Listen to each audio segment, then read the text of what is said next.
Hello प्यारे बच्चों आपको वर्ष 2023-24 के लिए 8 ग्रेड अभ्यास पुस्तिका कक्षा 7 विषय विज्ञान विषय की जारी कर दी गई है। तो हम आपके लिए कक्षा 7 का विषय विज्ञान का कंप्लीट सॉल्यूशन लेकर आ चुके हैं 8 ग्रेड अभ्यास पुस्तिका। ओके, कुछ इस तरीके का आपको इस फ्रंट पेज देखने को मिल रहा होगा। और बच्चों आपको पता है कि प्रत्येक चैप्टर के बाद आपको प्रोजेक्ट कार्य भी दिए गए हैं, जैसे कि अध्याय 1 में आपको प्रोजेक्ट 1 और प्रोजेक्ट 2 भी दिए गए हैं। तो हम ये प्रोजेक्ट कार्य का सॉल्यूशन भी आपको इसी वीडियो में बताएंगे हर चैप्टर्स के, तो वीडियो को पूरा देखना। तो चलिए सबसे पहले हम स्टार्ट करते हैं अध्याय 1 से। तो यही आपका जो आपको मिली होगी, नहीं मिली है तो कोई बात नहीं, तब तक आप इसको देख लीजिएगा, पढ़ लीजिएगा और फिर आप अपने नोटबुक में नोट डाउन कर लीजिएगा जो आपको पुस्तिका मिली हैं।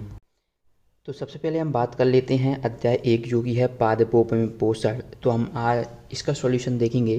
फिर इसके बाद आपको देखिए अध्याय 7 तक ये है बच्चे, टोटल यहाँ पर 13 हैं। हम 13 का 13 1 से 13 तक कंप्लीट सॉल्यूशन देखने वाले हैं। तो वीडियो को पूरा देखना है। और यदि पीडीएफ डाउनलोड करना चाहते हैं तो पीडीएफ लिए आपको कुछ नहीं करना, बिल्कुल सिंपल मेथड बताऊंगा मैं आपको। ओके, और जो भी बच्चे हैं और अन्य सब्जेक्ट का सॉल्यूशन चाहते हैं तो वह मुझे ना सिर्फ इस जो बुक है उसकी पीडीएफ सेंड कर दें।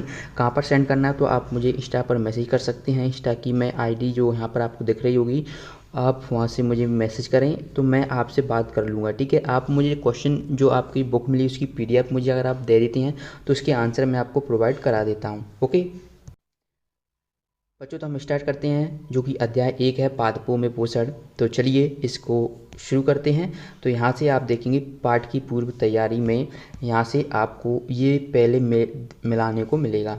कॉलम ए दिया है, कॉलम बी दिया है। तो यहाँ पे सूर्य से, तो सूर्य से क्या होता है, सूर्य का प्रकाश होता है।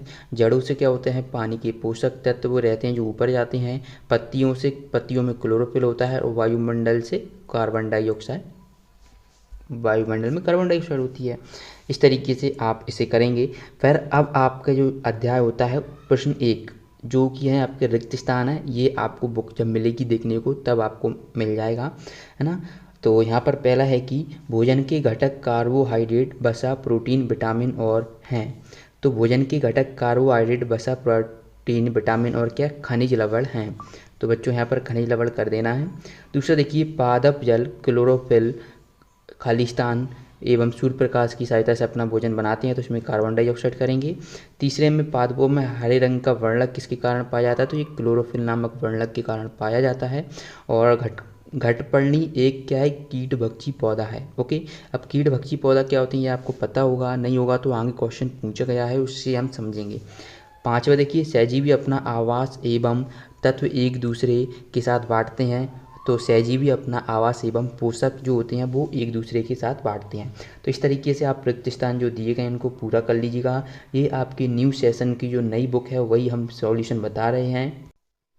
फिर बच्चों आपसे पूछे जाएंगे आपके सही विकल्प।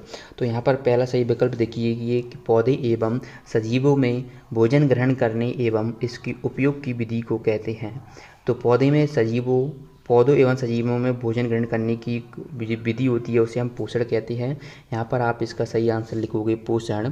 इसके बाद इसका दूसरा प्रश्न देखिए कि पत्तियों की सतह पर पाए जाने वाले सूक्ष्म छिद्र जो गैसों का आदान प्रदान करते हैं कहलाते हैं। तो ये रंध्र स्टोमेटा कहलाते हैं। तो दूसरे का आपको ऑप्शन डी कर लेना है सही। बच्चों इसके बाद हम बढ़ते हैं प्रश्न 3 की ओर। प्रश्न 3 है ऐसी प्रणाली जिसमें जीव किसी मृत एवं विघटित पदार्थों से पोषक तत्व प्राप्त करते हैं उस पोषण विधि को कहते हैं। तो हमें बताना उस पोषण विधि को क्या कहते हैं। तो ये इसको कहते हैं ऐसे क्या, इसमें मृत एवं विघटित पदार्थों से, तो इसे क्या मृत जीवी पोषण कहते हैं क्योंकि वो मरे हुई हैं और विघटित हैं, है ना। तो उनसे क्या करेंगे, मृत जीवी पोषण। अब पोषण तो हो रहा है ना, तो उसे हम मृत जीवी पोषण कहते हैं। प्रश्न 4 देखिए पादपों की प्रोटीन निर्माण के लिए किस तत्व की अधिक आवश्यकता होती है। तो यहाँ पर आप करेंगे पादपों को प्रोटीन निर्माण। अब प्रोटीन निर्माण के लिए सबसे ज़्यादा किसकी, नाइट्रोजन की आवश्यकता होती है। ओके, तो इस तरीके से अगर आपने देखा हो जो कीटभक्षी पौधे होते हैं वो कीटों का भक्षण क्यों करते हैं, क्योंकि उन्हें उनसे नाइट्रोजन चाहिए होती है। ओके, तो इसलिए वह करते हैं। हम धीरे धीरे और एक्सप्लेन करेंगे जब क्वेश्चंस आएंगे। यहाँ तक आपने कंप्लीट कर लिया होगा। चलिए इसके बाद देखिए कि रेगिस्तान में पाए जाने वाला ऐसा पौधा जिसकी छाल दवा के काम आती है और उसकी लकड़ी में कीड़ा नहीं लगता है। इस पेड़ की फलियों की सब्जी बनाई जाती है। तो इस पेड़ की जो खिजड़ी होती है उस जो वो पेड़ है उसकी सब्जी बनाई जाती है फलियों की। ओके, चलिए इसके बाद देखिए प्रश्न 6। यहाँ पर आपका प्रश्न 6 है कि ऐसा पौधा जिसकी पत्तियाँ घड़े के आकार में बदल जाती हैं तथा छोटे छोटे कीड़े मकोड़ों का शिकार करती हैं, तो क्या होते हैं? तो ये होती हैं नेम्फेतस यानी कि घटपर्णी पौधे होती हैं। अब क्या घड़े के आकार, घट यानी कि क्या होता है? घड़ा होता है। तो यदि ब्रैकेट को आप देखोगे ना तो आप ऐसे ही सही कर लोगे।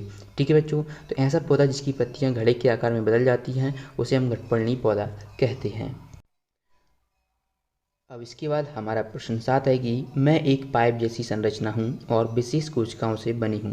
मेरा मुख्य कार्य पादपों में मृदा से जल और पोषक तत्वों का परिवहन करना है। बताओ मैं कौन हूँ? तो आप इसका उत्तर करेंगे मूल रोम। ऑप्शन डी आपका इस सही होगा, ऑप्शन डी। बच्चों आपको यही क्वेश्चन, आपको पूरा क्वेश्चन पेपर बताया जा रहा है। अगर आप चाहते हैं कि आपको अन्य सब्जेक्ट मिल जाए, क्योंकि मुझे अभी ना विज्ञान विषय की बुक ही मिली है, यदि आप चाहते हैं कि आपको गणित का और गणित, हिंदी, अंग्रेजी और संस्कृत की मिले, तो ये यदि आपके पास बुक आ गई है तो मुझे आप इंस्टा पर मैसेज कर सकती हैं कि सर मेरे पास बुक आ गई है, तो फिर मैं आपसे बात कर लूँगा। ओके, चलिए प्रश्न 8 देखिए कि वे पेड़ पौधे जो अपना भोजन स्वयं बनाती हैं उनमें क्लोरोफिल पाया जाता है। निम्नांकित में से क्लोरोफिल युक्त पौधा है ना? तो निम्नांकित में जो शैवाल होता है वो उसमें क्या क्लोरोफिल पाया जाता है? तो इसका 8वें का आपका ऑप्शन बी बिल्कुल सही रहेगा। अब आते हैं आपके अति लघु उत्तरीय प्रश्न। बच्चों यहाँ पर अति लघु उत्तरीय प्रश्न में आपका पहला प्रश्न है कि पोषण किसे कहते हैं? भोजन के प्रमुख घटकों के नाम लिखिए। यदि आप चाहें तो इसे विज्ञान पाठ्य पुस्तक के प्रश्न क्रमांक 1 के विषय वस्तु 1.1 पैराग्राफ 1 एवं 3 के उत्तर से खोज कर लिख भी सकते हैं। नहीं तो यहाँ पर उत्तर दिया गया है। उत्तर लिखेंगे कि सजीवों द्वारा भोजन ग्रहण करने एवं इसके उपयोग की विधि को पोषण कहते हैं। भोजन के प्रमुख घटक कार्बोहाइड्रेट, प्रोटीन, वसा, प्रोटीन एवं खनिज लवण हैं। ओके, अब चलिए दूसरा प्रश्न देखिए कि पौधे की किस भाग को पौधे की खाद्य प्रक्रिया कहा जाता है और एवं क्यों? तो जो पत्तियां होती हैं वो पौधे की खाद्य प्रक्रिया, पत्तियों को पौधे की खाद्य प्रक्रिया कहा जाता है।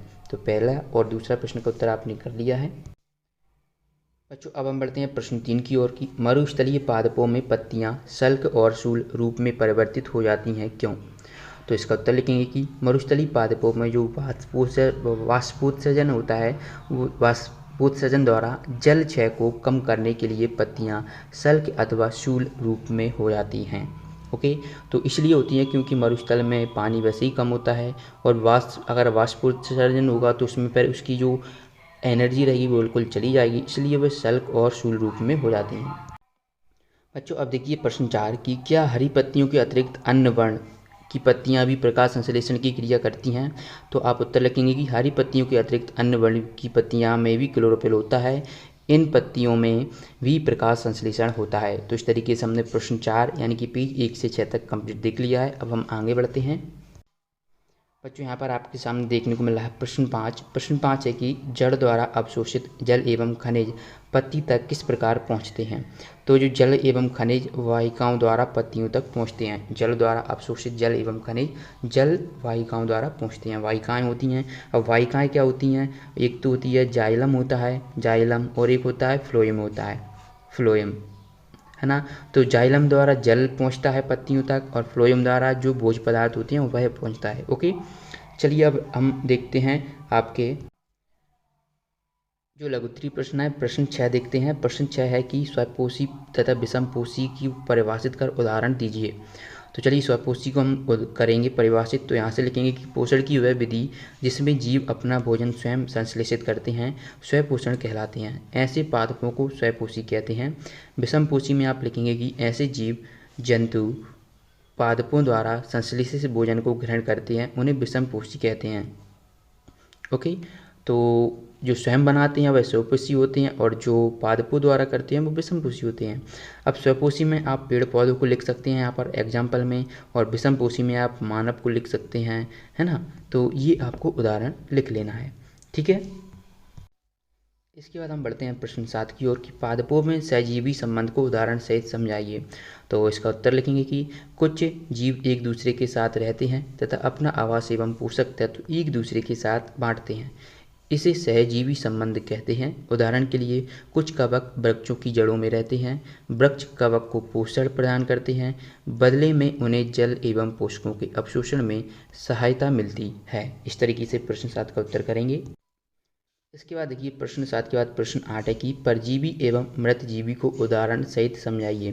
तो चलिए इसका हम उत्तर लिखते हैं। तो यहाँ पर परजीवी आप हेडिंग डालेंगे और इसमें लिखेंगे ऐसे जीव जो भोजन के लिए अन्य जीवों पर आश्रित रहता है परजीवी कहलाते हैं, जैसे कि अमरवेल। बच्चों अभी तक आपने चैनल को सब्सक्राइब नहीं किया है तो कर लें, क्योंकि इस चैनल पर आपको संपूर्ण सॉल्यूशन प्रोवाइड कराया जाता है, साथ ही साथ क्वेश्चन पेपर भी उपलब्ध कराए जाते हैं।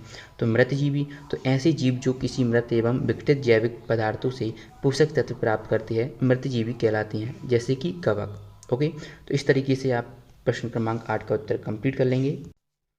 इसके बाद हम देखते हैं प्रश्न क्रमांक 9, जो कि है कीटभक्षी पादप भोजन का भक्षण किस प्रकार करते हैं, सचित्र समझाइए। तो चित्र आगे है, हम वो उसको समझाएंगे। तो पहले आप लिखेंगे इसका उत्तर, हिंदी जो की भाषा है, कीटों का भक्षण करने वाले पादप कीटभक्षी पादप कहलाते हैं। कीटभक्षी पादप में पत्ते का शीर्ष भाग होता है, ये आकार का होता है, जिसमें क्या होते हैं, पत्ते के रोम होते हैं, और जब कोई कीट गट्टे में प्रवेश करता है तो वह रोम के बीच फंस जाता है। बच्चों आप गूगल पर सर्च करना कीटभक्षी पौधा, तो यहाँ पर आपको कीटभक्षी पौधा बना लेना है। इसके बाद प्रश्न 10 देखिए, यहाँ से आप प्रश्न 10 देख पा रहे हैं कि प्रकाश संश्लेषण क्रिया का व्यवस्थित चित्र बनाइए एवं समीकरण सहित व्याख्या कीजिए। तो समीकरण आपको यहाँ पर हमने लिख दिया है, कार्बन डाइऑक्साइड प्लस जल जब क्लोरोफिल और सूर्य के प्रकाश की उपस्थिति में क्रिया करता है तो कार्बोहाइड्रेट और ऑक्सीजन बनाता है। ओके, ये आपको डायग्राम भी आपको यहाँ पर देखने को मिल रहा है। अब व्याख्या करना है कि सूर्य के प्रकाश की उपस्थिति में हरे पौधे द्वारा कार्बन डाइऑक्साइड एवं जल से कार्बोहाइड्रेट का संश्लेषण करती है, जिसे प्रकाश संश्लेषण कहते हैं। तो आप प्रश्न क्रमांक 10 को बिल्कुल अच्छी तरीके से पढ़कर जरूर जाएं, ये क्वेश्चन आपके एग्जाम में आता ही है। इसके बाद हम बढ़ते हैं प्रश्न क्रमांक 11 की ओर। प्रश्न क्रमांक 11 है कि मृदा में पोषक तत्वों की पुनः पूर्ति किस प्रकार होती है। तो आप इसका उत्तर लिखेंगे कि पादपों द्वारा लगातार पोषक तत्वों का उपयोग किए जाने के कारण मृदा में उनकी मात्रा धीरे धीरे कम हो जाती है। इसलिए मृदा को पोषक तत्वों से समृद्ध करने के लिए भूमि में उर्वरकता खाद मिलाया जाता है। इसके अतिरिक्त मृदा में नाइट्रोजन की पुनः पूर्ति हेतु फलीदार पादप जैसे चना, मटर, मूंग आदि उगाए जाते हैं। तो इस तरीके से आप प्रश्न क्रमांक 11 का उत्तर कंप्लीट करेंगे। अब बच्चों यहाँ से आपके स्टार्ट होती हैं प्रोजेक्ट कार्य। जो प्रोजेक्ट 1 है आपको यहाँ पर आपको देखने को मिल रहा है। प्रोजेक्ट 1 में है कि विभिन्न आकार की न्यूनतम 5 पत्तियाँ एकत्रित कर एक कागज पर चिपकाइए। पत्ती का नाम तथा एक एक उपयोग लिखिए। तो पत्ती का चित्र हमने यहाँ पर चिपकाया हुआ है। पत्ती का नाम है नीम की पत्ती और औषधि में उपयोग होता है।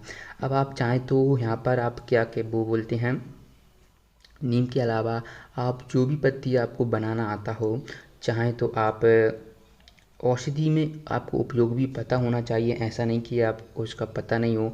बहुत सारी ऐसी पत्तियां हैं जिनके हम यूज करते हैं। यहाँ पर हमने बेसिकली नीम की पत्ती का ही यूज किया है। आप तुलसी की पत्ती बना सकते हैं, है ना।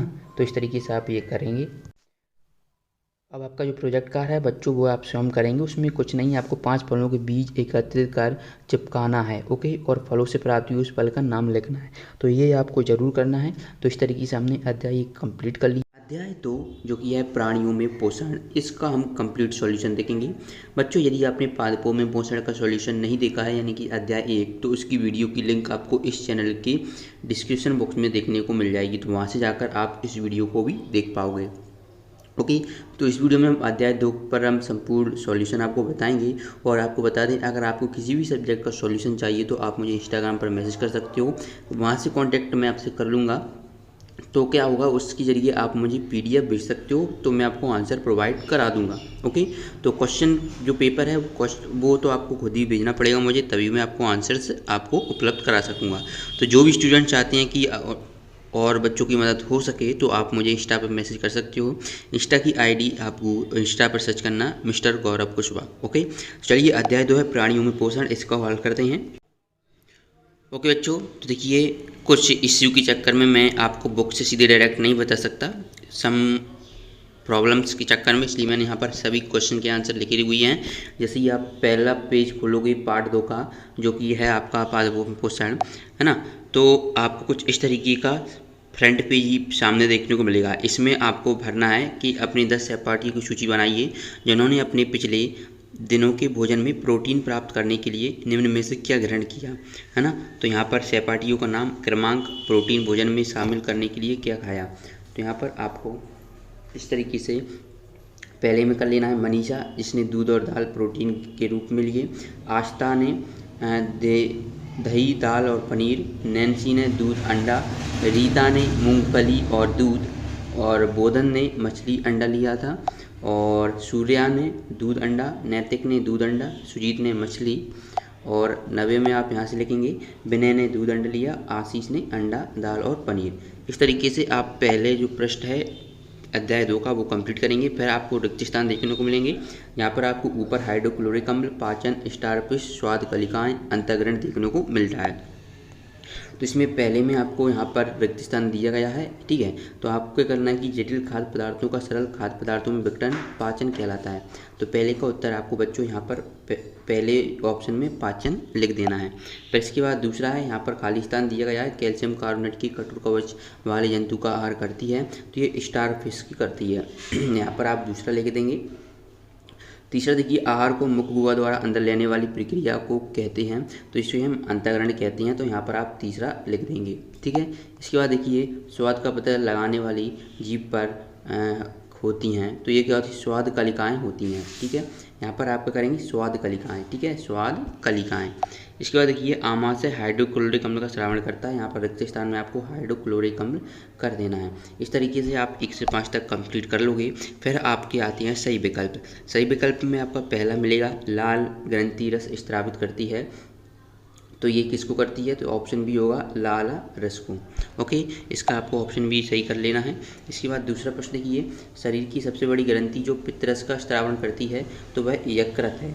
ओके, इसका आप सही उत्तर करेंगे यकृत। देखिए बच्चों, संपूर्ण सॉल्यूशन है, ऐसा नहीं, देख डायग्राम भी आपको बेस्ट तरीके से यहाँ पर बनाया गया है, देख सकते हैं आप। यहाँ पर कंप्लीट सॉल्यूशन मिलेगा। तो वीडियो को पूरा देखना, तभी आप सॉल्यूशन को प्राप्त कर पाओगे, ठीक है। तो हमने यहाँ पर प्रश्न 2 तक कंप्लीट कर लिया है। प्रश्न 3 देखते हैं, जो कि आपका सही विकल्प में है कि क्षुद्रांत की आंतरिक भित्ति पर अंगुलियों के समान रचनाएं कहलाती हैं। तो ये क्या कहलाती हैं, दीर्घरोम कहलाती हैं। ऑप्शन ए इसका सही आंसर रहेगा।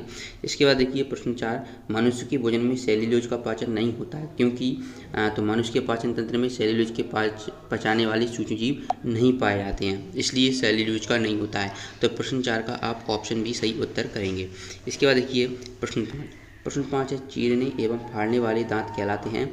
तो ये कौन से कहलाते हैं, तो चीरने एवं फाड़ने वाले जो दांत होते हैं वह रदनक, यानी ऑप्शन बी यहाँ पर आपको सही कर देना है। इसके बाद हम बढ़ते हैं अति लघु उत्तरीय प्रश्न। अति लघु उत्तरीय प्रश्न में आपका पहला प्रश्न है कि पित्तरस कहाँ एकत्रित रहता है। तो आप इसका उत्तर लिखेंगे, पित्तरस पित्ताशय में एकत्रित होता है। तो पहले प्रश्न का उत्तर इस तरीके से लिखेंगे। पर दूसरा प्रश्न है, सामान्यतः मनुष्य में क्षुद्रांत की लंबाई कितनी मीटर होती है। तो आप उत्तर लिखेंगे, मनुष्य में क्षुद्रांत की लंबाई 7.5 मीटर लंबी होती है।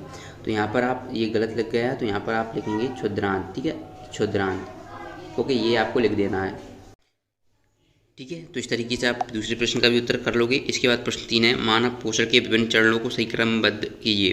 तो पहला है पाचन, अंतर्ग्रहण, अवशोषण, निष्कासन और स्वांगीकरण। तो उत्तर लिखेंगे, है ना। तो अब देखिए उत्तर में आपको क्या कर लेना है, पहला आपको करना है,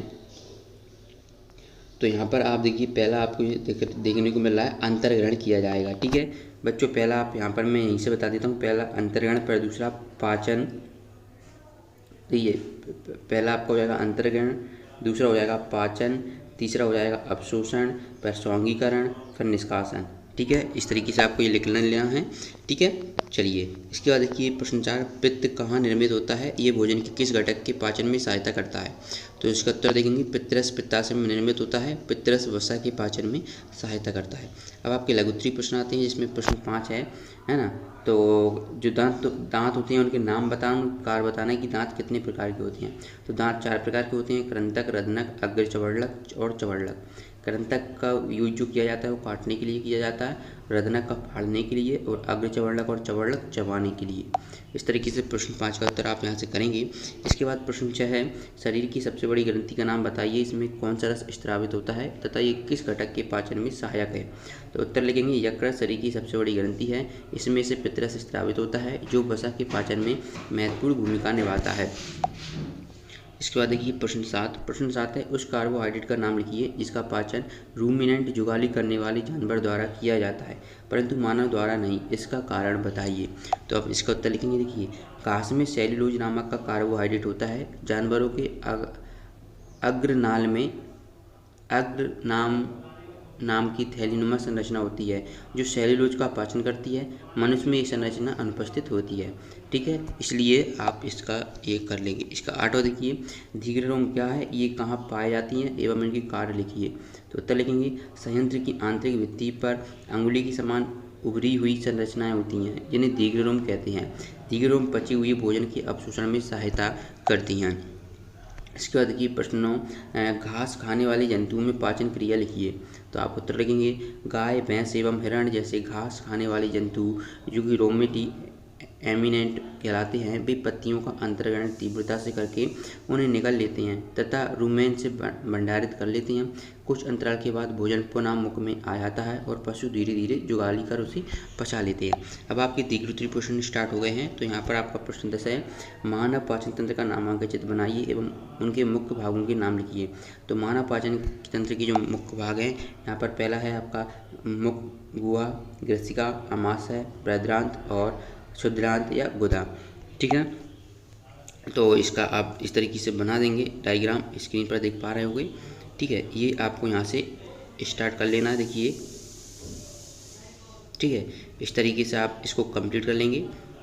चलिए इसके बाद फिर इसी का दूसरा प्रश्न 11 का आ नंबर का है कि अमीबा में भोजन एवं पाचन को चित्र बनाकर लिखिए।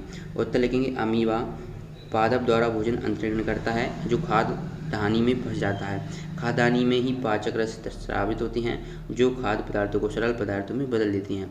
पचा हुआ खाद्य धीरे धीरे अवशोषित हो जाता है। यह आप चित्र बनाएंगे, ये आपका यहाँ पर चित्र देखने को मिल रहा है।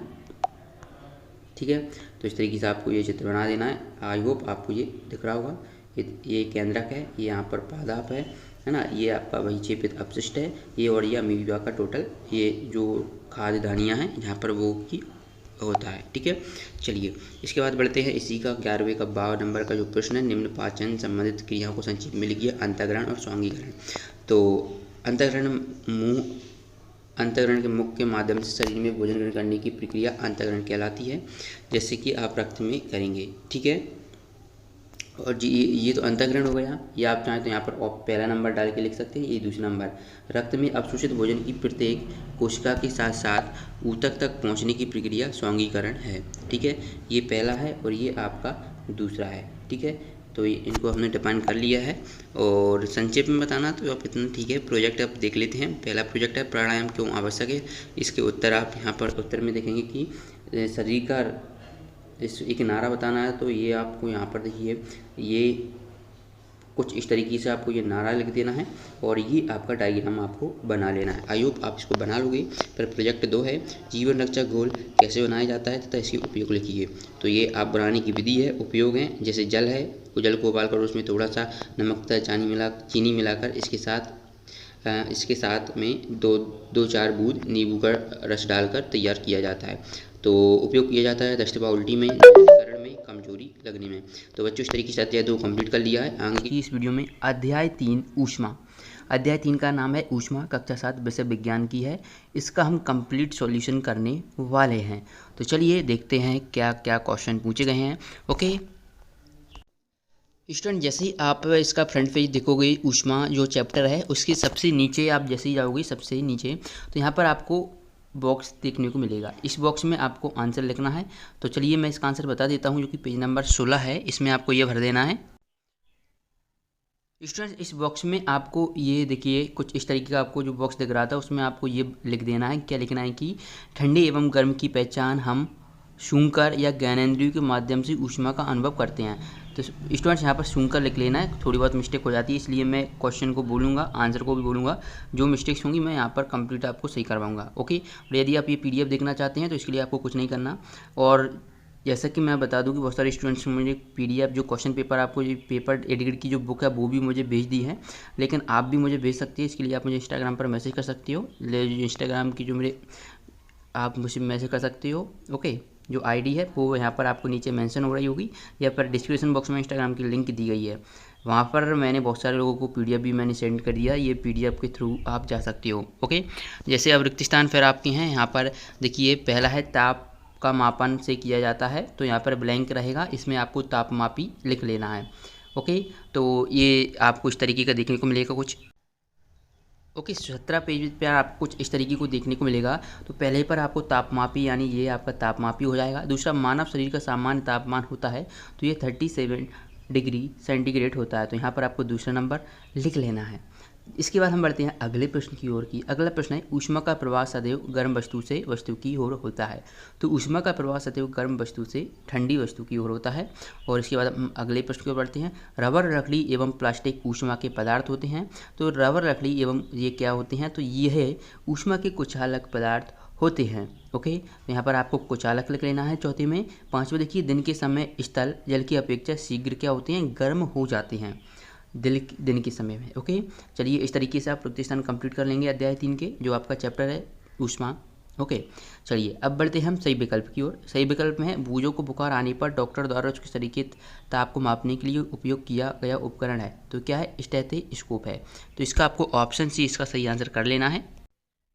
इसके बाद देखिए प्रश्न 2 है कि लोहे के तवे का हत्था लकड़ी का बनाया जाता है, क्योंकि लकड़ी होती है। तो लकड़ी क्या होती है, ओके, विद्युत की सुचालक होती है, कुचालक होती है, ऊष्मारोधी होती है और प्रयोग सभी।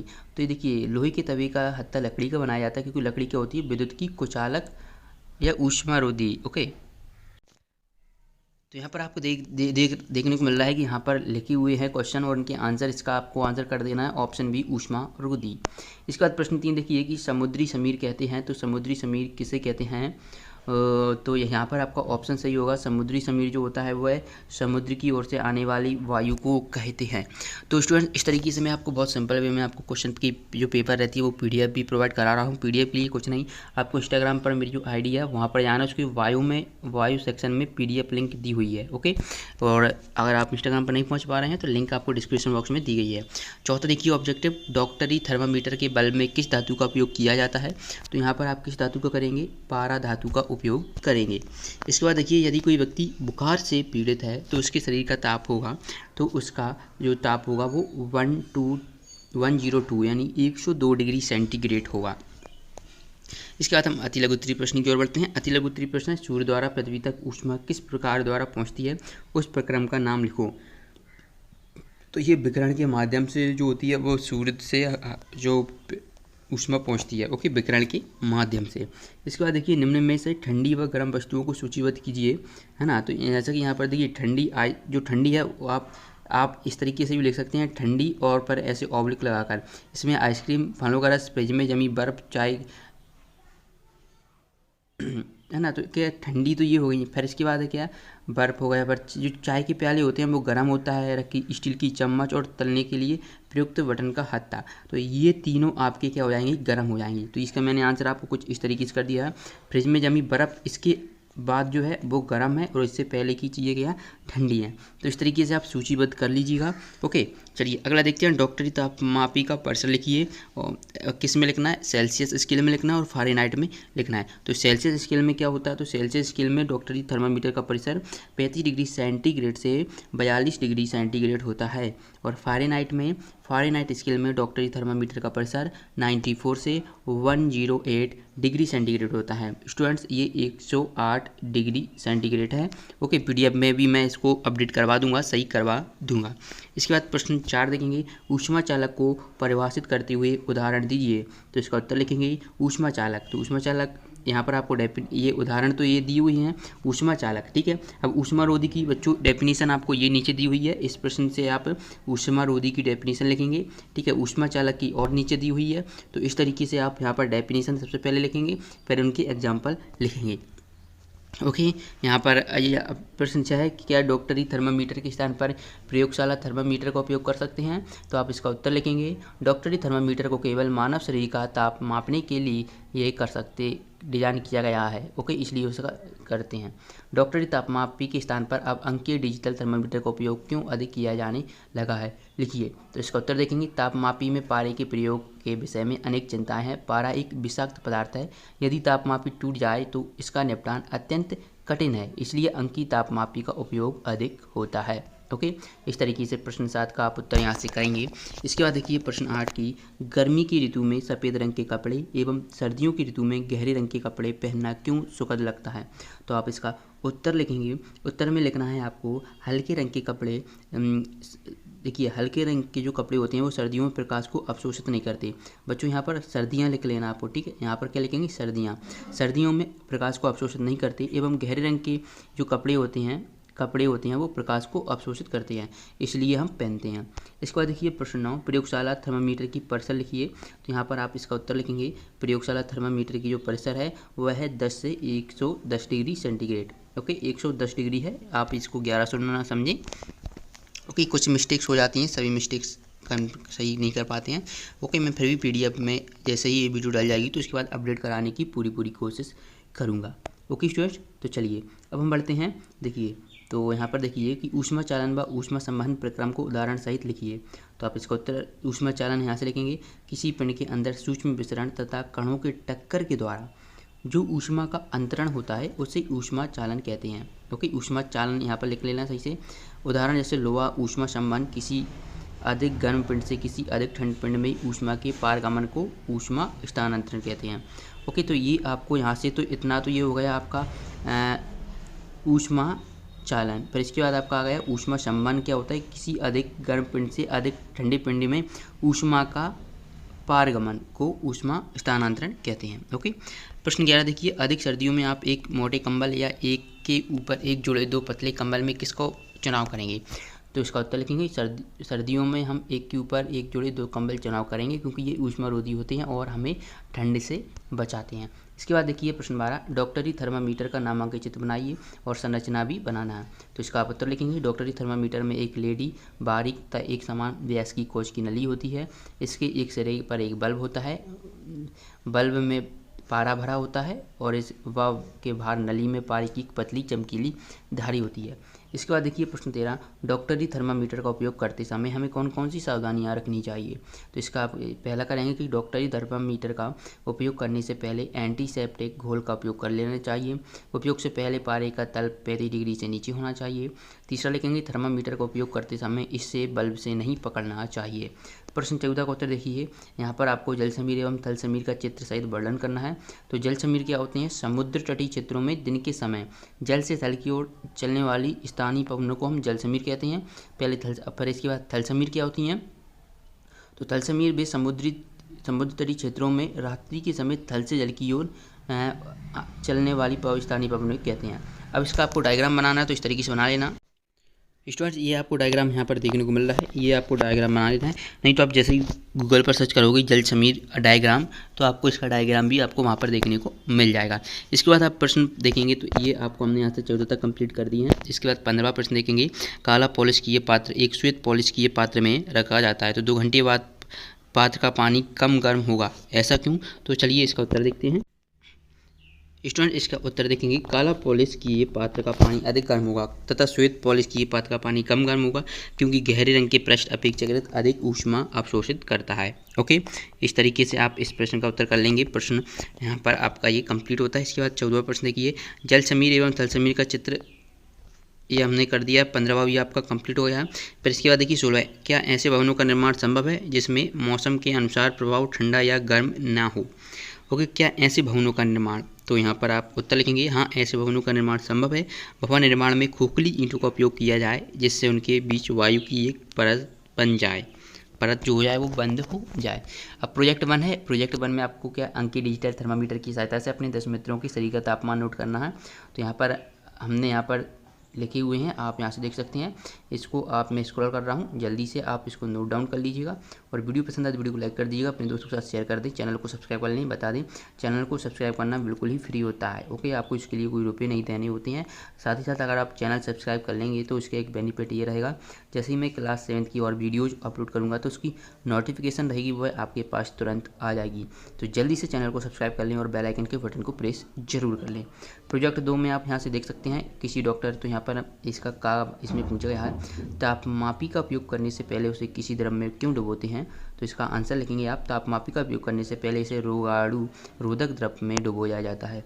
इसके बाद देखिए, तापमापी को जीभ के नीचे क्यों रखते हैं। तो इसका उत्तर लिखेंगे क्योंकि ताप वृद्धि के कारण पारा प्रसारित होता है। इसके बाद देखिए, शरीर का ताप मापने के लिए तापमापी को मुंह के अतिरिक्त क्या शरीर के किसी अन्य भाग पर भी रखा जा सकता है। तो उत्तर लिखेंगे मुंह के अतिरिक्त जीभ के नीचे बगल में रखा जाता है तापमापी को। ओके, इसके बाद इसका लास्ट है प्रोजेक्ट का, शरीर के विभिन्न भागों का ताप समान है या अलग है। तो शरीर के विभिन्न भागों को ताप अलग अलग होता है। तो इस तरीके से हमने अध्याय 3 का कंप्लीट सॉल्यूशन देख लिया है। पीडीएफ लिया में अध्याय 4 अम्ल क्षारक और लवण का हम सॉल्यूशन देखेंगे इस वीडियो में। इससे पहले की वीडियो में स्टूडेंट्स हमने अध्याय 1 से लेकर 3 तक का कंप्लीट सॉल्यूशन देख लिया है और साथ ही साथ इसकी हमने पीडीएफ भी आपको उपलब्ध करा दी है। ओके, कैसे वो आपको पता होगा, नहीं पता तो इस वीडियो में आपको पता चल जाएगा कि आपको पीडीएफ भी कैसे डाउनलोड करना होगा। तो चलिए, सबसे पहले आप जैसे पार्ट के देखेंगे तो उसके नीचे पार्ट की पूर्व तैयारी देखने को मिलेगा, जिसमें आपको ये पदार्थ दिए गए हैं और उनमें आपको बताना है कि स्वाद खट्टा, कड़वा या अन्य। ठीक है, और यहाँ पर आपको थोड़ी और इन्फॉर्मेशन दी गई है, एक्स्ट्रा इन्फॉर्मेशन ये दी गई है कि हम इस सूची में से खट्टे पदार्थ को चौकोर बॉक्स में लिखेंगे। क्या लिखना है? चौकोर बॉक्स में। जो कि खट्टे पदार्थ हैं उन्हें हमें इस बॉक्स में लिखना है, जबकि जो अन खट्टे नहीं हैं उनको हमें वृत्त में लिखना है। ये आपका सर्कल बन रहा है। तो चलिए इसके उत्तर हम देख लेते हैं। स्टूडेंट, आप सभी जानते हैं कि हम पीडीएफ के तौर पर आपको उपलब्ध कराते हैं। तो ये आपको ये पदार्थ हैं, इसमें आपको चौकोर बॉक्स में क्या लिखना है? खट्टे पदार्थ। ठीक है, तो ये स्टूडेंट्स ये आपके यहाँ पर चौकोर बॉक्स है, इस यहाँ पर आपको खट्टे पदार्थ इन जो आपको बुक में देखने को मिल रहा है इस तरीके के, वहाँ पर ये सभी आपको लिख देना है। फिर इसके बाद आपको एक सर्कल में लिखना है अन्य पदार्थ। तो यहाँ पर आपको एक सर्किल दिख रहा होगा, ये स्टूडेंट्स ये आपका एक सर्किल है। ठीक है, इसमें आपको क्या लिखना है? अन्य जो खट्टे पदार्थ नहीं है। इस तरीके से आप पाठ के पूर्व की जो पहला आपका प्रश्न है कक्षा 7 विज्ञान के अध्याय 4 का, वह कंप्लीट कर लेंगे। ओके, तो इस वीडियो में आप अध्याय 4 तो कंप्लीट देखेंगे ही। इसके बाद आप देखेंगे कि इसके नीचे फिर आपसे देखिए अगला प्रश्न है। तो अगला प्रश्न है जो कि पेज उसी के नीचे है, पेज 23। आप यहाँ पर जो है कि पदार्थ का नाम लिखना है, स्वाद का अनुमान लगाना है और अनुमान लगाओ। ठीक है, ये लवण है या नहीं। तो इसका आप उत्तर देखेंगे। देखिए सेम चीज़ यहाँ पर लिखी है, पदार्थ का नाम लिखना है, स्वाद का अनुमान क्षार लगाना है, अम्ल है या फिर वह लवण है। ओके, तो यहाँ पर देखिए नींबू का रस, तो नींबू का रस क्या होता है? अम्ल होता है और ये स्वाद में कैसा लगता है? खट्टा है। ठीक है, इसके बाद संतरे का रस कैसा है? खट्टा, अम्ल होता है। इमली खट्टी होती है इसलिए ये भी अम्ल है। खाने का सोडा, स्टूडेंट्स ये सार गलत लिख गए तो आपको 4 लिख दे रहा है यहाँ पर। ठीक है, 4 मैं पीडीएफ में अपडेट करवा दूंगा सही। ठीक है, पीडीएफ के लिए आपको कुछ नहीं करना, आपको जो प्रोसेस बताई गई है उसको फॉलो करना है। ओके, और मैंने इसे हर वीडियो में बताइए, इस वीडियो में मैं बताऊँगा, बस वीडियो को पूरा अंत तक वॉच करेंगे तो आपको पता चल जाएगा। ठीक है, नमक क्या आपका एक लवण है। इसके बाद आपके रिक्त स्थान स्टार्ट हो जाते हैं। तो इसमें आपका पहला रिक्त स्थान आपकी आप बुक में नोट डाउन करते चलिएगा, है ना। इसको आपको भर लेना है। जैसे आप पहला करेंगे तो अम्ल भी रासायनिक पदार्थ होती हैं जिनका स्वाद होता है, तो कैसा होता है? खट्टा होता है। तो पहले खाली स्थान में आपको खट्टा लिख देना है। दूसरा देखिए, अम्लीय या क्षारकीय पदार्थों के परीक्षण के लिए विशेष प्रकार के पदार्थों का उपयोग किया जाता है। तो खाली स्थान है, खाली स्थान दूसरे में आपको सूचक लिखना है। ठीक है, दूसरे खाली स्थान में आपको यहाँ पर सूचक लिख देना है। तीसरा, दही में लैक्टिक अम्ल होता है। ठीक है, तो ये खाली स्थान है, लैक्टिक अम्ल आपको यहाँ पर लिख देना है। तीसरे प्रश्न का उत्तर रहेगा लैक्टिक अम्ल। इसके बाद देखिए, आंसू जल की प्रकृति खाली स्थान होती है ना, तो खाली स्थान में आपको उदासीन लिखना है। चौथे में आपको उदासीन फिल करना होगा। इसके बाद देखिए, लिटमस एक प्राकृतिक सूचक है जिसे निष्कर्षित किया जाता है। तो ये खाली स्थान है, तो लिटमस एक प्राकृतिक सूचक है जिसे लाइकेनो से निष्कर्षित किया जाता है। तो इस तरीके से आप इस प्रश्न का उत्तर कर देंगे लाइकेनो। ओके, इसके बाद हम अगले प्रश्न की ओर बढ़ते हैं। प्रश्न 1, निम्नलिखित में से प्राकृतिक सूचक नहीं है। ओके, तो यहाँ पर आप देखेंगे इसका उत्तर, तो आपको प्राकृतिक सूचक क्या नहीं है? मिथाइल ऑरेंज, ये एक क्या एक रासायनिक सूचक है, तो इसलिए ये आपका उत्तर नहीं होगा। जबकि हल्दी एक प्राकृतिक सूचक है, गुड़हल की पुष्प की पत्तियों का जो रस होता है वह भी एक प्राकृतिक सूचक है। तो पहले आपका सही विकल्प पक्का ऑप्शन बी रहेगा मिथाइल ऑरेंज। इसके बाद देखिए दूसरा इमली अंगूर एवं कच्चे आम में पाए जाने वाले अम्ल का नाम है। देखते हैं इनमें क्या पाया जाता है, टार्टरिक अम्ल पाया जाता है। तो ऑप्शन डी आप इसका सही करेंगे। इसके बाद देखिए गुड़हल की पुष्प की पंखुड़ियों का बना सूचक अम्लों के साथ रंग देते हैं। तो ये कैसा देते हैं, तो ये देते हैं गहरा गुलाबी देते हैं। ओके, यहाँ पर आप ऑप्शन सी इसका सही कर लोगे। प्रश्न क्रमांक 3 के बाद हम बढ़ते हैं प्रश्न क्रमांक 4 की ओर कि अपाचन से बचने के लिए दूधिया मैग्नीशियम या मिल्क ऑफ मैग्नीशियम का उपयोग करते हैं। ये है तो अपाचन की उपस्थिति के लिए हम किसका, क्षारक का करते हैं, वो भी क्या, सोडियम हाइड्रोक्साइड NaOH का उपयोग करते हैं। ओके, चलिए अगला देखिए प्रश्न 5 जो कि वस्तुनिष्ठ प्रश्न है। इसमें है कि अम्ल एवं क्षार की आपस में क्रिया उदासीनीकरण कहलाती है। इस क्रिया के फलस्वरूप बनती है यौगिक लवण जल तत्व सूचक। तो इनमें क्या बनता है, लवण प्लस जल बनता है। तो इसका आपको ऑप्शन बी कर देना है प्रश्न क्रमांक 5 का। इसके बाद देखिए अब आपके अति लघु उत्तरीय प्रश्न स्टार्ट हो गए हैं। इसमें पहला प्रश्न है कि अम्ल किसे कहते हैं, उदाहरण सहित लिखिए। तो आप इसका उत्तर लिखेंगे, अम्ल स्वाद में इकट्ठे होती है, ये नीली लिटमस को लाल कर देती हैं। और ये स्टूडेंट्स यहाँ पर आपको छूने लिखना है, ये छूने में, तो इस तरीके से आपको लिखना है, ये छूने में, एक मिनट झूना लिख दिया, ये छूने में है ना, छूने में कैसे होते हैं, चिकने नहीं होते हैं, जैसे नींबू दही इमली। ओके, इसके बाद क्षारक किसे कहते हैं, तो क्षारक स्वाद में कड़वे होते हैं और ये छूने में कैसे होते हैं, चिकने होते हैं। क्षार लाल लिटमस को नीला कर देते हैं। उदाहरण में आप नमक लिख दीजिए, साबुन लिख दीजिए, है ना, तो ये आपके हो जाएंगे। इसके बाद देखिए उदासीन विलयन किसे कहते हैं, तीसरा इसका उत्तर लिखेंगे। ऐसे विलयन जो लाल अथवा नीले लिटमस पत्र के रंग को परिवर्तित नहीं करते उदासीन विलयन कहलाते हैं। तो प्रश्न क्रमांक 3 का उत्तर आपको ये कर देना है। इसके बाद देखिए प्रश्न क्रमांक 4। प्रश्न क्रमांक 4 है दो प्राकृतिक एवं दो रासायनिक सूचकों के नाम लिखिए। तो इसका उत्तर देखिए, प्राकृतिक सूचक हल्दी, गुड़हल की पंखुड़ी, रासायनिक सूचक केनोल येलिन, मिथाइल ऑरेंज। ये आपके यहाँ पर प्राकृतिक सूचक, यहाँ तक आपका ये प्राकृतिक सूचक हो गया कि हल्दी और गुड़हल की पंखुड़ी, ये आपकी प्राकृतिक सूचक हैं।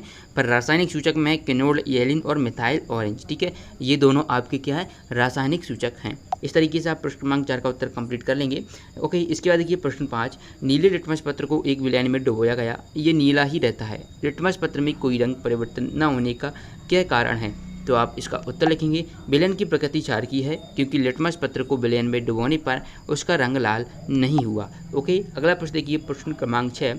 कपड़ों पर लगे हल्दी के दाग को साबुन से धोने पर वह लाल हो जाता है, कारण स्पष्ट रूप से लिखिए। ओके, तो आप इस प्रश्न का उत्तर लिखेंगे, क्योंकि साबुन का विलयन क्षारकीय होता है। तो इस तरीके से आप प्रश्न क्रमांक 6 भी कंप्लीट कर लेंगे। इसके बाद देखिए प्रश्न क्रमांक 7। प्रश्न क्रमांक 7 है उस स्रोत का नाम बताइए जिससे लिटमस विलयन को प्राप्त किया जाता है। इस विलयन का क्या उपयोग है, तो आप इसका उत्तर लिखेंगे कि स्रोत का नाम लाइकेन है। इस विलयन का उपयोग क्षारकों व अम्लों का परीक्षण करने में किया जाता है। बच्चों यहाँ पर आपको क्षारकों लिखना है। ठीक है, क्षारकों आपको इस तरीके से लिखना है, क्षारकों। ठीक है स्टूडेंट, इस तरीके से आपको क्षारकों लिख देना है। चलिए अगला देखिए प्रश्न 8। अति अम्लता से पीड़ित होने पर प्रति अम्ल की गोली क्यों दी जाती है, लिखिए। तो आप इसका उत्तर लिखेंगे, प्रति अम्ल की गोली अति अम्लता के प्रभाव को उदासीन कर देती हैं। ओके, अगला देखिए प्रश्न क्रमांक 9। प्रश्न क्रमांक 9 है आपको 3 द्रव दिए गए हैं, जिनमें से एक संतरे का रस है, दूसरा चूने का पानी व तीसरा शक्कर का विलयन है। आप हल्दी को सूचक के रूप में उपयोग करके उनकी प्रकृति का निर्धारण कैसे करेंगे, तो आप उत्तर देखेंगे। हल्दी सूचक पर तीनों रूपों की कुछ बूंदें बारी बारी से डालेंगे और यदि पीला रंग प्राप्त होता है तो ये हाइड्रोक्लोरिक अम्ल है। इस तरीके से प्रश्न क्रमांक 9 का उत्तर कर लेंगे। इसके बाद देखिए, और फिर इसमें क्या हमें पॉइंट देना है, तो इसका दूसरा है यदि लाल अथवा रंग प्राप्त होता है तो वह सोडियम हाइड्रोक्साइड होगा। तो बच्चों यहाँ पर पीला रंग कर देना है। ठीक है, लाल अथवा पीला रंग प्राप्त होता है तो वह सोडियम हाइड्रोक्साइड यानी कि NaOH होगा। ओके, इसके बाद तीसरा आप इसी में पॉइंट लिखेंगे, यदि कोई परिवर्तन नहीं होता है तो वह शक्कर का विलयन होगा, यानी कि वह उदासीन विलयन होगा। ओके स्टूडेंट्स, चलिए प्रश्न क्रमांक 10 देखिए। प्रश्न क्रमांक 10 है, यहाँ पर आप देखेंगे कि कारखानों के अपशिष्ट को जलाशयों में प्रभावित करने से पहले उदासीन क्यों किया जाता है, तो आप इसका उत्तर लिखेंगे। कारखानों के अपशिष्ट में अम्लीय पदार्थ मिश्रित होते हैं। यदि ऐसे अपशिष्ट पदार्थों को जलाशय में बहने दिया जाए तो जलाशयों में रहने वाली मछलियां व अन्य जलीय जीव अपशिष्ट के अम्लीय प्रभाव से नष्ट हो सकते हैं, इसलिए अपशिष्टों जलाशयों में प्रभावित करने से पहले उदासीन करते हैं। ओके, अगला प्रश्न देखिए, प्रश्न 11। प्रश्न 11 है, लिटमस पत्र के द्वारा आप अम्ल व क्षारकों की पहचान कैसे करेंगे? तो आप इसका उत्तर लिखेंगे, जब लिटमस पत्र को अम्लीय विलयन में मिलाया जाता है तो ये क्या हो जाता है, लाल हो जाता है। ओके स्टूडेंट्स, यहाँ पर आपको लाल कर देना है, लाल, ठीक है। और जब क्षारकीय विलयन में मिलाया जाता है तो ये नीला हो जाता है। ओके, तो इस तरीके से आप प्रश्न क्रमांक 11 का उत्तर कर लेंगे। इसके बाद आपको निम्न तालिका पूर्ण करना है। इसमें आपको यहाँ पर देखने को मिलेगा पदार्थ है, क्रमांक है और पदार्थ में पाए जाने वाले अम्ल और क्षारकों के नाम है। तो यहाँ पर आपको पदार्थ जैसे नींबू का है तो इसमें कौन सा पाया जाता है, क्षारक अम्ल पाया जाता है, साइट्रिक अम्ल पाया जाता है। साबुन में क्षारक है तो ये क्या, सोडियम पोटेशियम हाइड्रोक्साइड पाया जाता है, सोडियम पोटेशियम हाइड्रोक्साइड। इसके बाद दही है, दही में लैक्टिक अम्ल पाया जाता है। और आंवला है, आंवले में एस्कॉर्बिक अम्ल पाया जाता है। चूने के पानी में स्टूडेंट्स कैल्शियम हाइड्रोक्साइड, यहाँ पर आप ये लिखेंगे हाइड्रोक। टाइपिंग में थोड़ी मिस्टेक हो जाती है तो मैं यहाँ पर वीडियो के दौरान आपको बता देता हूँ। ओके, इसके बाद देखिए इमली, तो इमली में आपको टार्टरिक अम्ल बिल्कुल सही है। ओके, इस तरीके से आप बार बार प्रश्न का उत्तर करेंगे। अब 13वीं का पहला देखिए, उदासीनीकरण अपक्रिया को उदाहरण सहित लिखिए।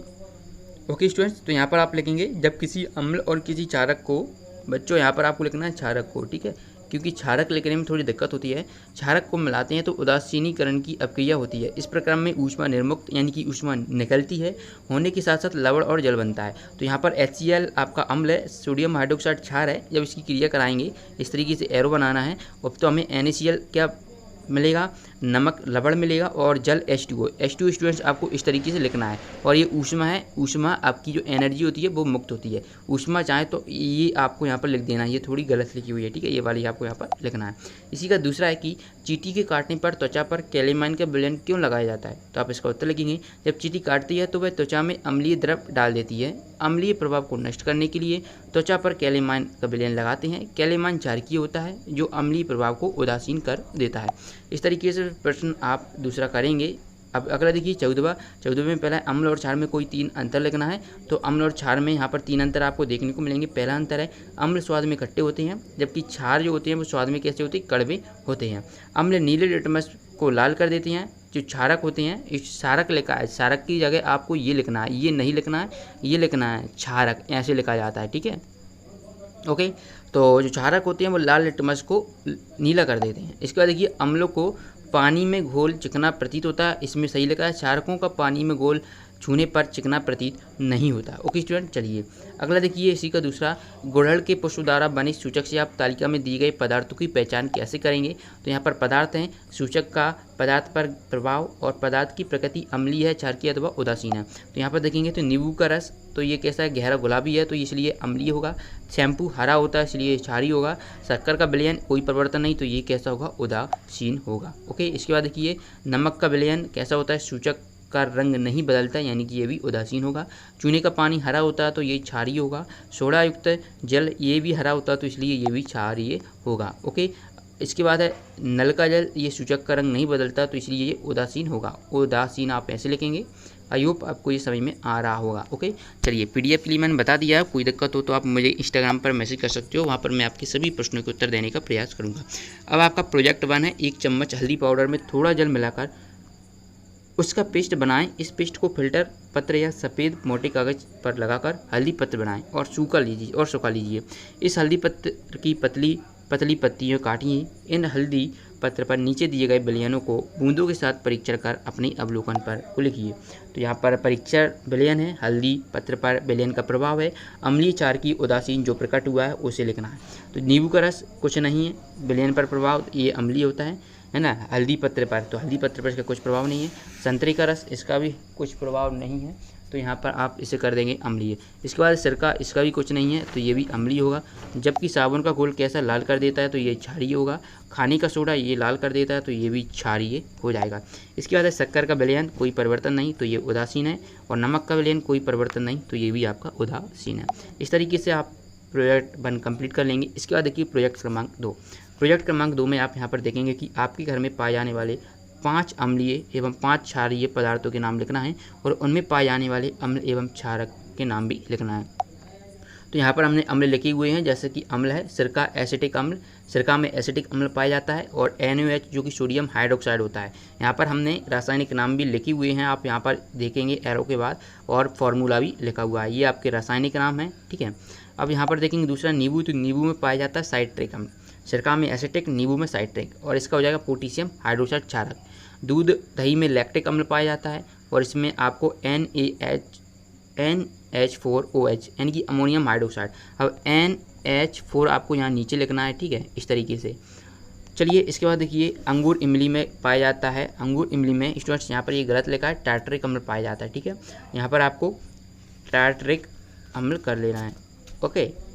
आप टार्टरिक अम्ल इस तरीके से लिखेंगे, और जबकि इसका क्षार में आप कैल्शियम हाइड्रोक्साइड या मैग्नीशियम हाइड्रोक्साइड लिख सकते हैं। इस तरीके से हमने आज की इस वीडियो में अध्याय 4 कंप्लीट कर लिया है। स्टूडेंट्स, जैसा कि आप सभी जानते हैं कि आपको 8th ग्रेड अभ्यास पुस्तिका वर्ष 2023-24 की जारी कर दी गई है, और हम आपको कक्षा 7 विषय विज्ञान का सॉल्यूशन कंप्लीट करवा रहे हैं। और आज की इस वीडियो में हम अध्याय 5 भौतिक एवं रासायनिक परिवर्तन का कंप्लीट सॉल्यूशन लेकर आ चुके हैं।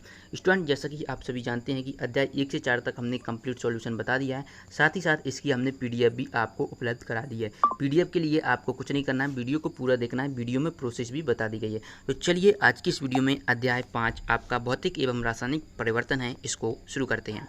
जैसे ही आप स्टार्ट करोगे तो आपको अध्याय के नीचे कुछ इस तरीके का मिलेगा, इसमें क्रमांक, घटना, इसमें बताना है कि जो घटना है वो उसमें कौन सा भौतिक परिवर्तन है और कौन रासायनिक परिवर्तन है, तो ये हमें बताना है। तो चलिए इसको आप नोट डाउन कर लेंगे। तो हम आपको PDF के जो आपकी PDF है वहीं से आंसर बता देते हैं। यही जैसे ही आप इस लिंक पर जो मैं आपको उपलब्ध कराऊंगा आप उस पर क्लिक करोगे ना, तो सीधे आप इसी पेज पर डायरेक्ट आ जाओगे। तो कोई दिक्कत नहीं, पहले वीडियो अपलोड हो जाने दीजिए और प्रोसेस इस वीडियो में बता दी जाएगी कि आप यहाँ पर कैसे आओगे, ठीक है। तो देखिए पहला है आपका जो क्रमांक में कागज़ को फाड़कर छोटे छोटे टुकड़े करना, तो ये क्या है, आपका भौतिक परिवर्तन है, ठीक है। इसके बाद बर्फ़ का पिघलना, तो ये भी आपका भौतिक कर देना है। मोमबत्ती का जलना, तो मोमबत्ती का जलना क्या होगा, एक रासायनिक परिवर्तन है। इसके बाद है पेड़ की सूखी पत्तियों से खाद का बनना, तो ये भी आपका रासायनिक परिवर्तन है। इसके बाद यहाँ पर आपका पटाखों का जलना है ना, तो ये आपको मैंने आपके लिए छोड़ दिया है, इसको आपको कमेंट बॉक्स में बताना है, हम भी चेक करना चाहते हैं कि आपको पता है कि नहीं, ओके। इसके बाद देखिए लकड़ी के गट्टे के छोटे छोटे टुकड़े करना, तो ये आपको यहाँ पर बताना है, जो लकड़ी के छोटे छोटे हैं, तो यहाँ पर ये मिसप्रिंट है, यहाँ पर आपका ये एक भौतिक परिवर्तन है, ठीक है। इसके बाद है लोहे में जंग लगना, तो ये एक रासायनिक परिवर्तन है। वैसे मैं चाहता था कि आप इसका आंसर बताएं, लेकिन ठीक है, फिर भी इसका आंसर मैंने ही बता दिया है, ओके। तो यहाँ पर आप क्या करेंगे, रासायनिक परिवर्तन करेंगे, ओके। गैल्वेनीकरण भी रासायनिक परिवर्तन है। खाने का पकना रासायनिक परिवर्तन है, ओके। कटे सेब का खुला रखने पर लाल होना, ये भी आपका क्या रासायनिक परिवर्तन हो जाएगा। चूने के पानी का दूधिया होना और मोम का पिघलना, ओके। तो यहाँ पर तो स्टूडेंट्स यहाँ पर आपको ये नहीं करना है। यहाँ पर चूने का पानी के दूधिया किस लिए होता है, क्योंकि वह स्टूडेंट्स कैसा होता है, रासायनिक परिवर्तन होता है, ओके। तो यहाँ पर आपको रासायनिक परिवर्तन कर देना है, ओके। इसके बाद मोम का पिघलना, तो यहाँ पर आपको दिख रहा होगा क्योंकि वह उसके साइज और आकृति में चेंज हो रही है, एक नया प्रोडक्ट बनेगा, तो यहाँ पर आपको रासायनिक परिवर्तन कर देना है, ओके। इस तरीके से आप यह कर लेंगे। इसके बाद देखिए रिक्त स्थानों की पूर्ति दिए गए विकल्पों में से चुनकर कीजिए। यहाँ पर आपको पहला दिया गया है लकड़ी के लट्टे को छोटे टुकड़े में काटना किस प्रकार का परिवर्तन है, तो आप इसका उत्तर लिखेंगे भौतिक परिवर्तन है, ओके। इसके बाद देखेंगे पत्तियों से खाद बनना किस तरीके का परिवर्तन है, तो ये एक रासायनिक परिवर्तन है। यहाँ पर खालिस्तान PDF डाउनलोड करने के लिए सिंपली आपको इंस्टाग्राम पर आ जाना है। जैसे आप इंस्टाग्राम पर आओगे तो मेरे जो इंस्टाग्राम ID है मिस्टर गौरव कुशवाहा, ये आपको सर्च करना है, इस पर आ जाना है। इस यहाँ पर आओगे तो यहाँ पर आपको देखने को मिलेगा YouTube channel and other one link, तो आपको यहाँ पर मोर पर क्लिक करते हुए अदर वाली जो लिंक है ना, इस पर क्लिक करना है। जैसे आप इस पर क्लिक करोगे ना, तो आप सीधे जो 8th ग्रेड अभ्यास पुस्तिका की जो PDF है वहाँ पर सीधे आप डायरेक्ट पहुँच जाओगे, ओके। तो ऐसी वीडियो पाने की आपको यहाँ पर PDF भी मिलती है। यदि आप चाहते हैं कि आप हमें फॉलो जरूर करें, 3 से 43 है, हम चाहते हैं कि जल्दी से 1 के फॉलोअर्स हो जाएं। चलिए दिया है ताकि आपको दूसरे प्रश्न का उत्तर में रासायनिक कर देना है, आपको कोई दिक्कत नहीं होनी चाहिए। तीसरा है भौतिक पदार्थ में रिक्त स्थान नया पदार्थ नहीं बनता, तो क्या नया पदार्थ नहीं बनता, ये खाली स्थान में आपको यहाँ पर फिल कर देना है। इसके बाद देखिए मैग्नीशियम के जलते हुए फीते की तार की ओर लंबी अवधि तक देखते हैं, ओके। मैग्नीशियम की जलती हुई, तो यहाँ पर आपको मैग्नीशियम कर देना है, ओके। इसके बाद देखिए जंग लगने के लिए ऑक्सीजन एवं जल दोनों की उपस्थिति अनिवार्य है, तो यहाँ पर जो खाली स्थान रहेगा वो जंग और क्या है, जंग लगने के लिए ऑक्सीजन एवं जल की, यहाँ पर ऑक्सीजन एवं जल कर देना है। ठीक है, इसका उत्तर में आपको यहाँ पर खालिस्तान दिया होगा, वह आपको कर देना है। ठीक है, आपको कुछ इस तरीके के देखने को मिलेंगे।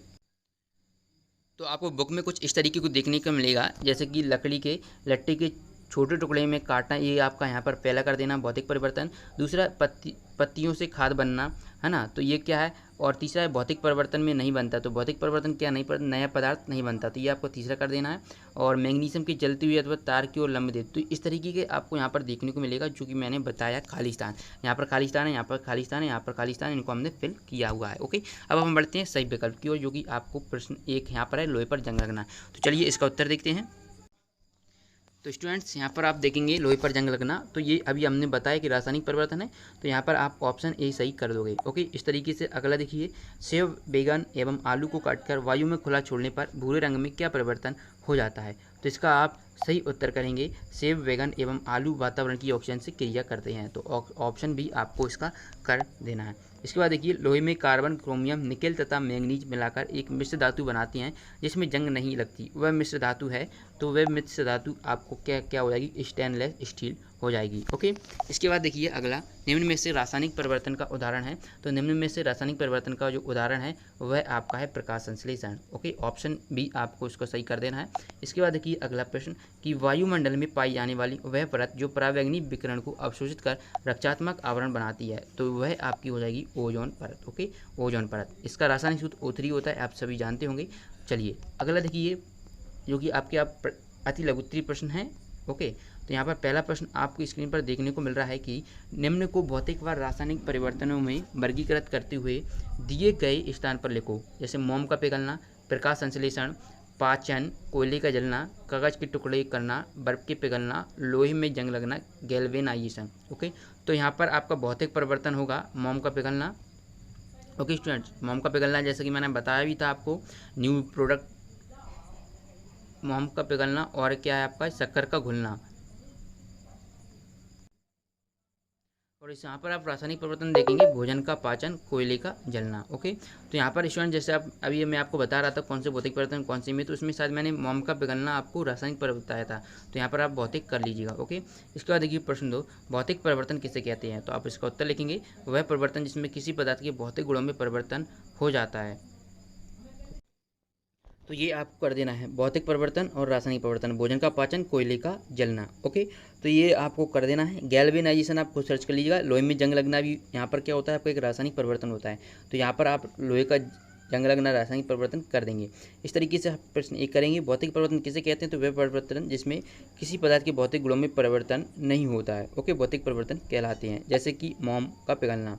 ओके, इसके बाद आप यहाँ पर देखेंगे प्रश्न 3, मैग्नीशियम के रिबन को हवा में जलाने पर किस रंग की ज्वाला दिखाई देती है, तो उत्तर लिखेंगे, मैग्नीशियम के रिबन को हवा में जलाने पर सफ़ेद रंग की ज्वाला दिखाई देती है। ओके, इस तरीके से आप इसका कंप्लीट करेंगे। इसके बाद चौथा देखिए, चौथा है कि आप ये कैसे कह सकते हैं कि फलों का पकना एक रासायनिक परिवर्तन का उदाहरण है, तो आप उत्तर लिखेंगे, फलों का पकना एक रासायनिक परिवर्तन है क्योंकि पकने के दौरान कई परिवर्तन होते हैं, फल का रंग बदल जाता है और उसकी बनावट भी बदल जाती है, इसे वापस उल्टा नहीं किया जा सकता। ओके, तो इस तरीके से आप प्रश्न क्रमांक 4 का उत्तर करेंगे। इसके बाद देखिए अगला प्रश्न है, जंग लगने से बचाने के लिए लोहे पर जिंक की परत चढ़ाई जाती है, क्यों चढ़ाई जाती है, ऐसा क्यों करते हैं, तो उत्तर लिखेंगे, जंग लगने से बचाने के लिए लोहे पर जिंक की परत चढ़ाई जाती है, इस प्रक्रम को गैल्वेनाइजेशन कहा जाता है। ओके, प्रश्न 5 कंप्लीट करेंगे। 5 के बाद हम अगला प्रश्न देखेंगे। अगला प्रश्न है प्रश्न क्रमांक 6। अब यहाँ से आपकी लघुत्तरीय प्रश्न स्टार्ट हो गए हैं। लकड़ी का काटना एक भौतिक परिवर्तन है, परंतु लकड़ी का जलना एक रासायनिक परिवर्तन है, कारण लिखना है, तो उत्तर में लिखेंगे, लकड़ी काटना एक भौतिक परिवर्तन है क्योंकि इसमें लकड़ी के गुण में कोई परिवर्तन नहीं होता है, जबकि लकड़ी का जलना रासायनिक परिवर्तन है क्योंकि इसमें नया पदार्थ हमें प्राप्त होता है। ओके, इसके बाद आप प्रश्न क्रमांक 7 देखेंगे। प्रश्न क्रमांक 7 देखेंगे, कॉपर सल्फेट विलयन नीले में लोहे की कील डालने पर विलयन का रंग हरा क्यों हो जाता है, उत्तर लिखेंगे, कॉपर सल्फेट, यहाँ पर स्टूडेंट आप सल्फेट लिखेंगे, कॉपर सल्फेट विलयन में लोहे की कील डालने पर विलयन का रंग हरा हो जाने के कारण आयरन सल्फेट का बनना, तो ये इसका आंसर आपको कर लेना है। इसके बाद 8वां प्रश्न देखिए। 8वां प्रश्न है कि मैग्नीशियम के फीते को जलाने पर अपशिष्ट के रूप में श्वेत भस्म पाउडर प्राप्त होती है, यह किस प्रकार का परिवर्तन है, अपक्रिया का समीकरण को भी हमें लिखना है, तो आप यहाँ पर उत्तर लिखेंगे, मैग्नीशियम के फीते को जलाने पर कुछ श्वेत भस्म प्राप्त होती है, ये एक रासायनिक अपक्रिया है, आपको रिएक्शन लिखना है। मैग्नीशियम के हम 2 अणु लेंगे, ऑक्सीजन का 1 अणु लेंगे और तो हमें बनेगा magnesium oxide MgO 2MgO। Okay, इसके बाद देखिए प्रश्न 9, भौतिक एवं रासायनिक परिवर्तन में अंतर स्पष्ट कीजिए। तो हाँ, भौतिक एवं रासायनिक परिवर्तन आप किस तरीके से अंतर लिखेंगे, या तो आप गूगल पर सीधे सर्च कर लिए तो आपको टॉप 5 अंतर मिल जाएंगे, उनमें से आपको कोई 3 यहाँ पर लिख देना है। ये तो हमने यहाँ पर एक रासायनिक परिवर्तन निम्न में हो सकती हैं वह घटनाएं बताई हैं, ये आपका प्रश्न सटीक नहीं होगा। ओके, ये बिल्कुल सिंपल है। गूगल पर आप जैसे ही सर्च करेंगे भौतिक एवं रासायनिक परिवर्तन में अंतर, तो आपको फ्रंट पे एक इमेजेस मिल जाएंगी। ओके, नहीं तो आपको यहाँ पर मैं एडिट करके दे दूंगा, एक इमेज आपको दिख रही होगी, इस वीडियो को रोककर आप लिख लीजिएगा। ओके, इसके बाद देखिए प्रश्न 10, रासायनिक परिवर्तन में उत्पाद बनने के अतिरिक्त कौन कौन सी घटनाएं हो सकती हैं, लिखिए। तो उत्तर लिखेंगे, तो यहाँ पर आप करेंगे रासायनिक परिवर्तन के उत्पाद बनने की अतिरिक्त निम्न घटनाएं हो सकती हैं, जैसे ध्वनि का उत्पन्न होना, पहला आपको लिखना है। दूसरा, गंध में परिवर्तन अथवा किसी नए गंध का बनना। तीसरा, रंग में परिवर्तन होना। चौथा, किसी गैस का बनना। इस तरीके से आप प्रश्न 10 का उत्तर कंप्लीट करेंगे। स्टूडेंट्स यहाँ पर प्रश्न 11 देखेंगे। प्रश्न 11 आपको यहाँ पर, जब कार्बन डाइऑक्साइड को चूने के पानी में प्रभावित किया जाता है तो चूने का पानी दूधिया हो जाता है। इस अपक्रिया का रासायनिक समीकरण तथा बनने वाले उत्पाद का नाम लिखना है। तो चलिए लिखते हैं। तो इस प्रश्न का उत्तर आप लिखेंगे, जब कार्बन डाइऑक्साइड को चूने के पानी में प्रभावित किया जाता है तो कैल्शियम कार्बोनेट बनता है, जिससे चूने का पानी दूधिया हो जाता है।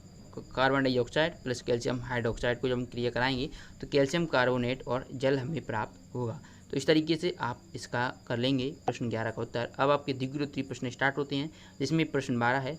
ठीक है, प्रश्न क्रमांक 12 और प्रश्न जो हैं ये आपको जो आगे के जो प्रश्न जितने भी हैं प्रोजेक्ट कार हैं वो मैं आपको PDF में दे दूंगा। PDF की लिंक वहाँ पर आपको देखने को मिल रही है, मैंने बता दिया इस वीडियो में कैसे करना है। ठीक है, जो भी कुछ मिस्टेक्स हैं वो मैं यहाँ पर सही करवा के ही आपको PDF अपलोड कराऊंगा, तब तक वह PDF अपडेट हो जाएगी, एक भी आपको वहाँ पर गलतियाँ नहीं मिलेंगी। ठीक है, आई होप वीडियो पसंद आएगी। वीडियो पसंद आए तो वीडियो को लाइक करें, दोस्तों के साथ शेयर करें। अभी तक चैनल को सब्सक्राइब नहीं किया तो चैनल को सब्सक्राइब कर लें।